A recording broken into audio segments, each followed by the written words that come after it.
My Lords, I declare my interests as set out in the Register. DEFRA ministers and officials consult extensively and routinely with a wide range of stakeholders, including environmental organisations, on this very important issue. For example, since March, my officials have met with Surfers Against Sewage, the Royal National Lifeboat Institution, and the Shellfish Association of Great Britain. I know that we all agree that the current volume of sewage being discharged into our waters is unacceptable, and reducing sewage pollution in British lakes and rivers remains a top priority for the government. But since the House last debated this subject, there have been reports that in many of our rivers, sewage discharges have doubled over the last year. There have been reports that England's largest lake, Lake Windermere, has a very bad pollution problem. And there have even been warnings to the Oxford and Cambridge boat crew about the health effects of the water of the health risks of the water of the River Thames. Given recent reports and publications, can I ask the Minister if he has urgent plans to meet with both the Rivers Trust and with Friends of the Earth and Sustain to review their recent findings and also discuss with them both urgent measures and long-term strategy? I thank the noble Baroness for her question, and I can assure the House that the Government is taking huge steps to improve the quality of our waterways. We have driven environmentally sensitive farming through the environmental land management schemes to reduce pollution from the agricultural sector, and we've introduced a range of new targets and laws, including 100% monitoring of storm overflows, increased environmental agency resources for inspections, introduced new legislation to curb dividends and bonuses, created a water restoration fund, and fast-tracked £180 million of new funding to improve infrastructure this year. Perhaps most importantly, we've also created a long-term vision through our Plan for Water, which makes a step change to our approach and will see £60 billion of investment into infrastructure over the next 25 years. Notwithstanding that, as I said in my opening remarks, we've met with an enormous number of individuals, environmental groups and interested parties. To mention one which the noble Baroness brought up, the Wildlife Trust or Rivers Trust. Yes, well, we've been in communication with the Rivers Trust. I've actually met with them personally on a number of occasions, not particularly specifically on this issue, but then. My Lords, does my noble friend agree that a sea change happened when the legal advice from the Environment Agency was made mandatory?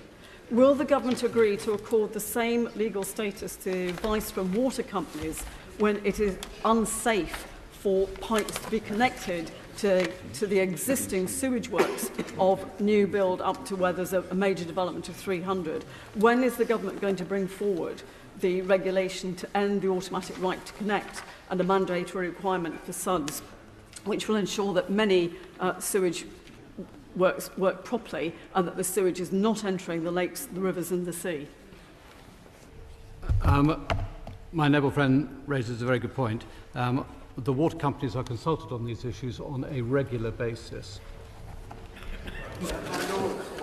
Lords, the Minister just said that there's 100% monitoring, I think he said, of storm overflows. But I think I have understood that whereas the quality of water coming into the rivers from sewage plants is indeed monitored, what is not completely monitored and should be are the outflows from the combined sewage overflows.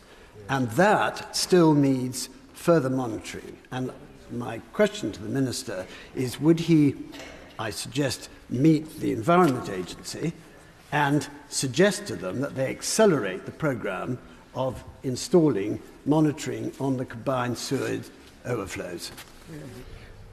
Well, the noble Duke has a profound knowledge on this particular issue, so I will bow to that on this particular occasion, and I commit to speak to the Environment Agency on this particular issue and take that point forward. My Lords,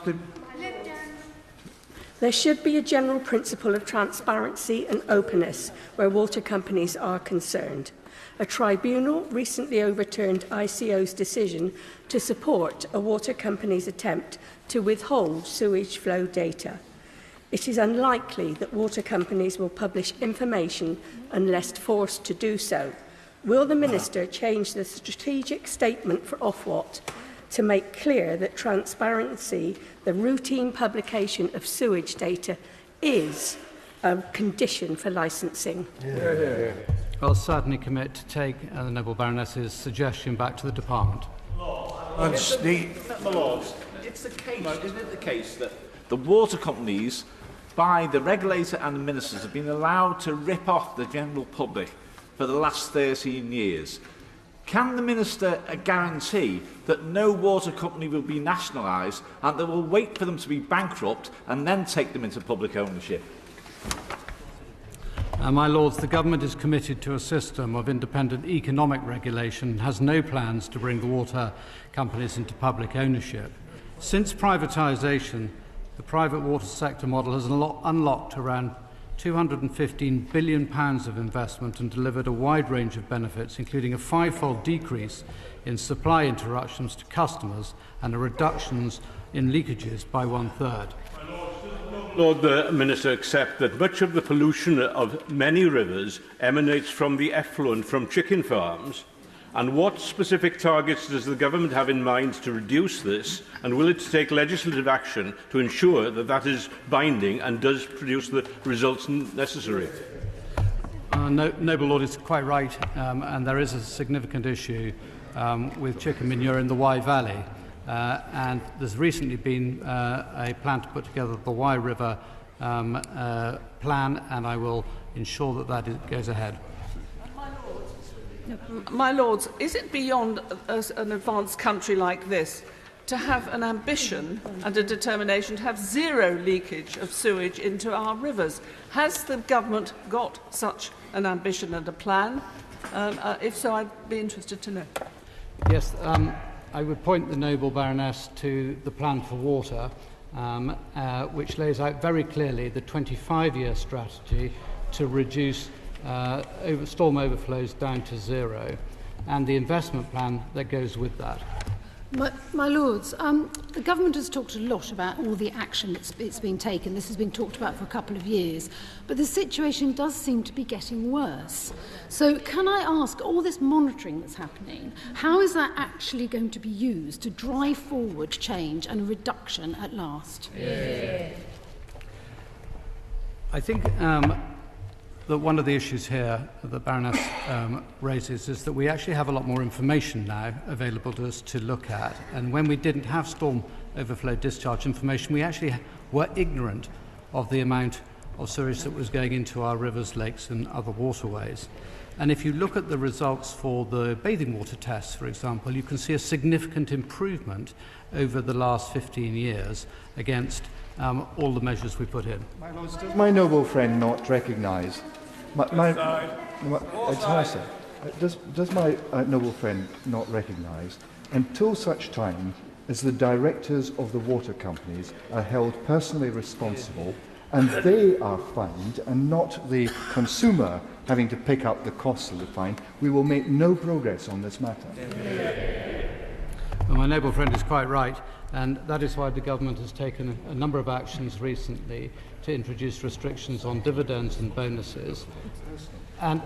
And I will take his issue about personal responsibility back to the Department. My Lords, I declare an interest as a member of the Advisory Board of River Action that's committed to cleaning up our rivers. Now, the Minister said it's a top priority for the Government, and I can assure you, out on the doorsteps, in the streets, it's a top priority for people as well, for voters. And this issue of public ownership keeps coming up. So next time a water company fails, or when the first one does, for example Thames, why not take it over, load the debt into the company so that it can gradually pay off its own debt and there are no dividends paid out? Well, the Noble Baroness raises a very interesting prospect, which I will consider very carefully and take it back to the Department.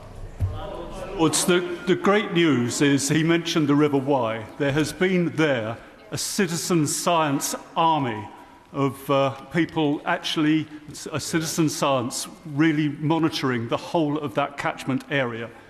Does the government really encourage that model? And if so, how will it encourage the Environment Agency to actually spread that great exercise to other catchments within the country? The River Wye Action Plan, which the Noble Lord refers to, is firmly supported by the government, and any citizen science groups are very welcome to interact with the Environment Agency at any time.